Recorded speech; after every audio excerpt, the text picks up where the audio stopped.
This is the first of a bi-monthly series of interviews, and I hope that this will provide opportunity for a much more engaging interaction between the Vice-Chancellor and the university community and beyond.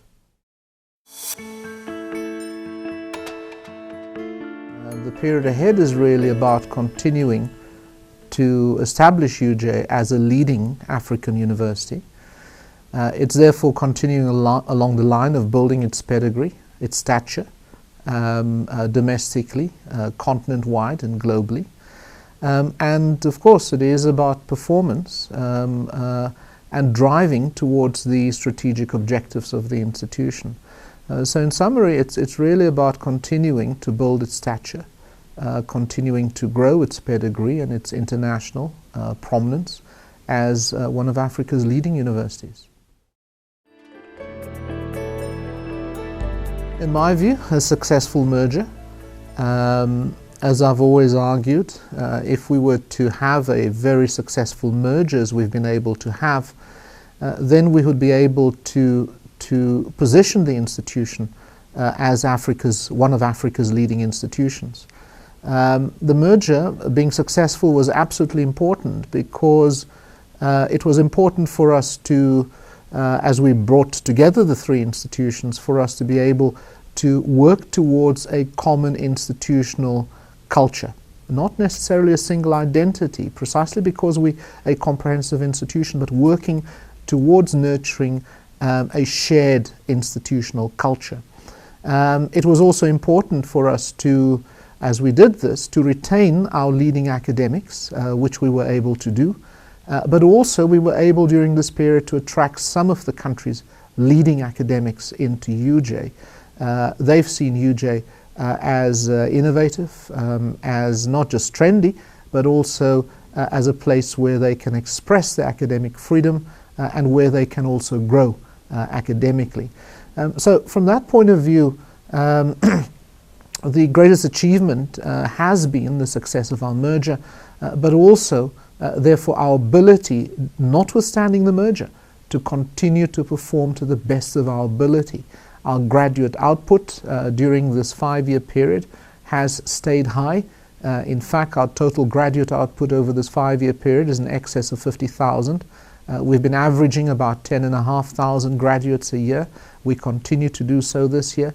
Our research output has grown by 42% in the period under review. This is a 5-year period. And so overall, successful merger, which has given us strength to push on in terms of our graduates as well as in terms of the research contributions of the university. It's basically continuing with what we have been busy with over these past 5 years or so.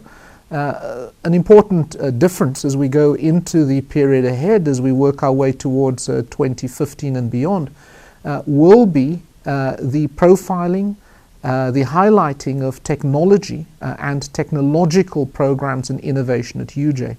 And so a new strategic thrust or new strategic goal for the institution is to establish itself as South Africa's leading science and technology university. And so considerable resources will be invested over the next 3 to 5 years as we invest in particular in our apex technological programs, the purpose of which is to lift the quality of those programs even further than where they are. That is our leading programs. I'm not going to give away which programs at this stage. We're still going through a bidding or a competitive process to establish which are the 5 or so programs in which we will invest. And so it is about the programs. It is about the kind of students and the caliber of students we want to attract into those programs. It's also about the caliber of our academics. And then finally, it is about technological innovation and technology transfer. We're keen to make the contribution that we must in the next 5 years and beyond towards positioning South Africa much better in terms of technological innovation, technological transfer, and for it to become a country with a focus also on design in technology. We've just recently completed, as we all know, a major investment in our Soweto campus. Close to 500 million rands have been invested on that campus to renew the old campus, but also to build a brand new part of the campus. And so we have really state-of-the-art facilities that have been put in place. Enrollment, on the other hand, has grown nicely from a low 4 years ago of 1,000 students. We're now in the region of 5,500 students enrolled on that campus. Our target is to reach a 7,000 enrollment. The anchor faculties on that campus are the education faculty. In fact, the executive dean of the faculty has now moved to the campus and tells me that she's very happy having the campus as a home campus. And so the Faculty of Education, together with its doctoral programs in psychology, in education leadership and management, and the master's programs, again, of education psychology and education leadership and management, those programs are moving to the campus. And we hope, in addition to the foundation phase B.Ed program, we will introduce the intermediate phase B.Ed program in the next year or so. And so the education faculty is one of the key anchor faculties, as is the economic and financial sciences faculty, the management faculty, and the Faculty of Humanities. So those are the four faculties, and we will see enrollment reach 7,000 in the next 3 years, which is more or less the peak enrollment for that campus, given its current facilities. Our attention will, though, this year, next year, focus, or shall I say shift, to the Doornfontein campus, as we prepare that campus for the consolidation of our health sciences faculty and our engineering and built environment faculty on that campus. And we expect to invest over 300 million rands as we redevelop that campus and develop a new building that we have recently purchased and which will be integrated into the Doornfontein campus. So there's great excitement and great hope for the future for the Doornfontein campus.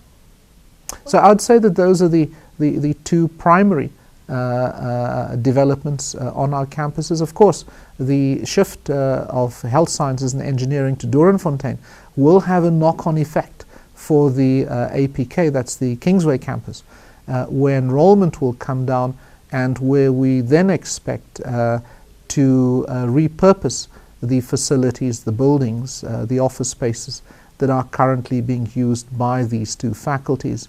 And we hope to expand, in particular on the APK campus, contact time for our students, as well as additional tutorial support activities for students here as well.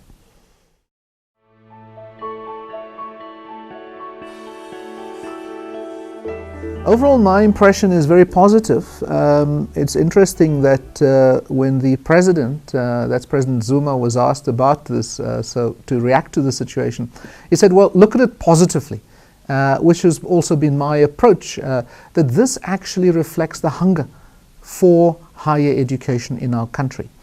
So that's the one side of it.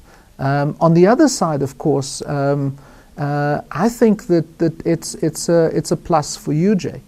It's a plus.